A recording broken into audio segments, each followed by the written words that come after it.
That's not my speech. It's just my remarks. Now, I became excited about the potential that lies in youth and innovation when I met a certain professor in India who is a disruptor in villages. His name is, and it's quite unfortunate, is Professor Anil Gupta. No relation to and I can tell you many Guptas in India are worried about what's happening to the Gupta. But Professor Gupta has been engaged in a number of initiatives that seek to promote the concept he has coined of grassroots innovation. And the primary vehicle for this form of innovation is young people in villages and small towns. And when he explained what they were doing, and the millions of young people they've touched in India, I began to ask myself, why are we not doing the same in South Africa? And so I came back and we had a discussion with my department. And I said, we've got to find a way of touching young people, of reaching young people, of including young people in innovation. Because where they sit, they must be thinking about how do we change our situation. And that young person who's having that thought, that is the young person we must be interested in. So this is how a meeting such as this has come about. So it's not for you to have enjoyment. We want your creative mind. We want you to start thinking about what you might do to make a difference using science, technology, and innovation. So, let me begin then my formal speech, which I worked very hard on, and say that I congratulate officials in the Department of Science and Technology, as well as our South African agency for the advancement of science and technology, and all our science councils for creating space for an Indaba such as this one. The next time we meet, which I'm sure is going to happen again, I will have each of the agencies stand before you and they must tell you what they are doing to advance youth development in South Africa. So they are warned. Now, when one looks at the recently published statistics on unemployment in South Africa, particularly youth unemployment, these point to the need for South Africa to devote focused attention to creating opportunities for young people to be innovative in response to our socio-economic challenges. It's clear from what we're seeing, all the statistics, all the report, that business as usual won't work. So we need to be looking at how do we develop this innovative potential to respond to our myriad challenges. The decline in economic growth in our country and reduced investment in manufacturing and decline in industrial sectors also serve as an urgent call to action. So remember, what we are talking about here is a range of sectors in which we should consider opportunity. We're not talking about, as we have done in some parts of the country, the development of essential oils using the marula seed. Nor are we talking about essential oils through growing rose geranium. Just take off your caps, those who are wearing them, and see where your cap is made.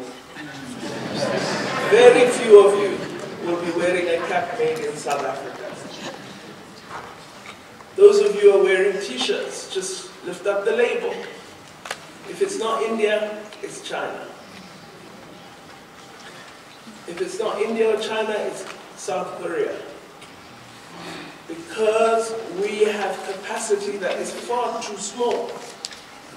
So during elections in South Africa, companies outside South Africa benefit from producing party monogrammed material, because we do not have manufacturing capability of that immensity. It's a major opportunity that young people should be looking at. Even you're not wearing Mzansi sneakers. You're wearing sneakers from elsewhere. So all of these are areas we need to look at. The future of our country, in my view, and the African continent depends on increased support for and development of talented scientists and entrepreneurs who can take up the opportunity to create new technologies and innovative solutions for our pressing problems, or use existing technologies to respond in new ways to our challenges. This is what we are looking for.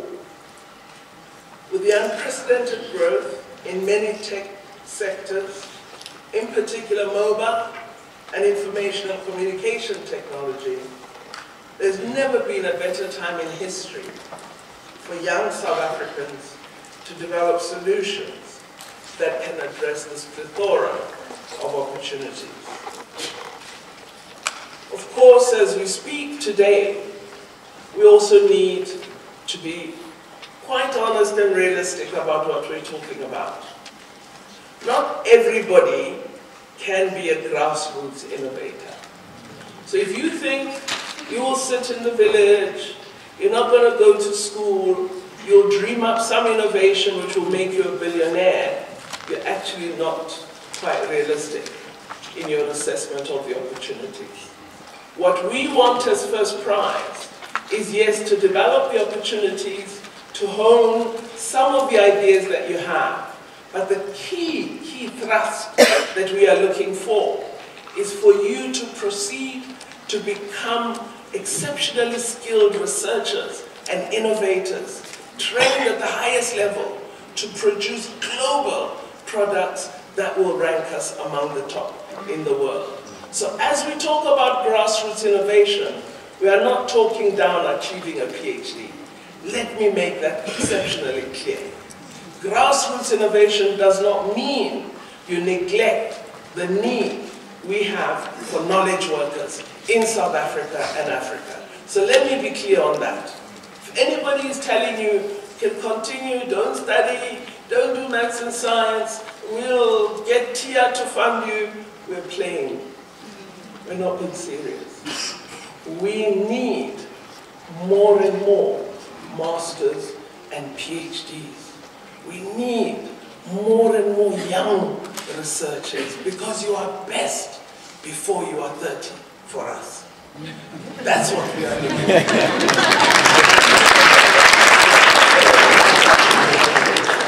So one of the arguments I shall put before you is that one of the things we need to do is to get many more young people to study and pass mathematics and science subjects. That's what we have to do in South Africa and on the African continent broadly. We cannot afford the low levels of performance in mathematics and science. And it is possible that you as young people interested in science, technology, and innovation may have within you the potential to help us to lift the numbers we have at the moment. There's a business opportunity immediately. I believe there is much to be proud of in South African science and innovation. We have, as a country, through our scientists, made a disproportionate contribution to technological innovation worldwide, considering that we're a relatively small economy in world terms. Our economy is smaller than that of California, but our contribution to innovation has been quite marked. We boast a long list of impressive inventions, from early tools for collecting, cutting up and storing food, to traditional medicines, to developing horse-drawn vehicles, developing medical apparatus, to developing even an attack-holic helicopter that is innovative, developing vuvuzela, and the development of an articulated dump truck. South African developments. We are particularly renowned for breakthroughs in the medical field, which includes the heart transplant procedure, first done here 50 years ago, the development of the computer axial tomography machine, or CAT scan, as it's popularly known, which led to breakthroughs in X-ray scanning. And most recently, and maybe, David, this is where the STI comes in, a penis transplant, which has since been copied in the United States of America, copying our scientists who successfully carried out this transplant in South Africa.